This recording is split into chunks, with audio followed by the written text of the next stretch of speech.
2-4 मला असं वाटतं की 2-2.5 तास मी त्यांच्यासोबत होतो आणि अनेक विषयावर चर्चा झाली. तिढा काही फारसा राहिला नाही आहे. काही चर्चा राहिली आहे. मॅक्झिमम 90% चर्चा झालेली आहे. लवकरच मला वाटते 4-5 दिवसामध्ये एक मोठा निर्णय होईल. त्या निर्णयाच्या आधी आमच्या ज्या राजकीय ज्या प्रक्रिया आहे, ज्या युवासेना पार्टीच्या ज्या कोर कमिटीची आहे, बाकीच्या ज्या विषय आहे त्यावर आम्ही सगळे मिळून चर्चा करू आणि युवासेना पार्टीच्या कार्यकर्त्यांचं सगळ्यांचं मत आणि त्याच्यानंतर मग आम्ही देशाचे पंतप्रधान मोदीजी, अमित शहाजी आणि देवेंद्र फडणवीस साहेब यांच्या निर्णयावर पॉझिटिव्ह निर्णय पक्षातर्फे घेतला जाईल.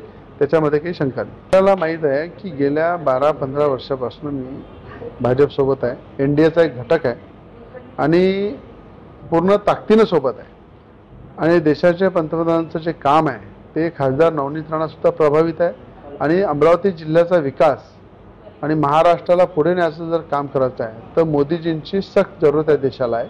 म्हणून मला असं वाटतं की युवासेना पार्टीच्या कार्यकर्त्याची किती इच्छा असली की आमच्यासोबत नवनीत राणा राहिल्या पाहिजे, पण भाजपकडनं जो प्रस्ताव येईल त्यावर नक्कीच एक अध्यक्ष म्हणून आम्ही त्याच्यावर पूर्ण चर्चा करू आणि पॉझिटिव्ह अमित शहाजी मोदीजींचा जो निर्णय आहे त्याच्यावर पॉझिटिव्ह आम्ही निर्णय घेऊ. बिलकुल एक महिला चेहरा म्हणून खासदार नवनीत राणांची एक देशामध्ये छबी आहे आणि मी डोळ्यांनी पाहिलं आहे की देशाचे पंतप्रधानसुद्धा आणि देशाचे गृहमंत्री अमित शहाजीसुद्धा त्यांची स्तुती करतात, त्यांच्या कार्याची दखल घेतात आणि नक्कीच जर कुठल्या प्रकारच्या अशा घडामोडी झाला तर एक मोठा चेहरा म्हणून त्या महिला चेहरा म्हणून देशात काम करतील आणि आपल्या राज्य आणि जिल्ह्याचा पुढे नेण्याचं ते काम नक्की करतात. निश्चितच काय असते, आता कुठलाही राजकीय पक्ष किंवा आज आम्ही सुद्धा युवासेना पार्टीच्या वतीने निर्णय जर कुठला घ्यायचा आहे तर आम्हालाही असं वाटतं की सुप्रीम कोर्टाचा जो निर्णय आहे तो आमच्यासाठी अंतिम निर्णय आहे. आम्ही ज्या पद्धतीनं आमच्या बाजू सगळ्या मांडलेल्या आहे,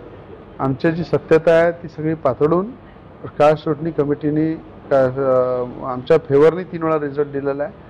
म्हणून मला असा विश्वास आहे कायदेशीर सगळ्या बाजू मजबूत असल्यामुळं नक्की आम्हाला न्याय मिळेल. पण न्याय मिळेपर्यंत मला असं वाटतं आम्ही सुद्धा वेट आणि वॉचच्या भूमिकेमध्ये आहे आणि ते सुद्धा वेट आणि वॉचच्या भूमिकेमध्ये असतील.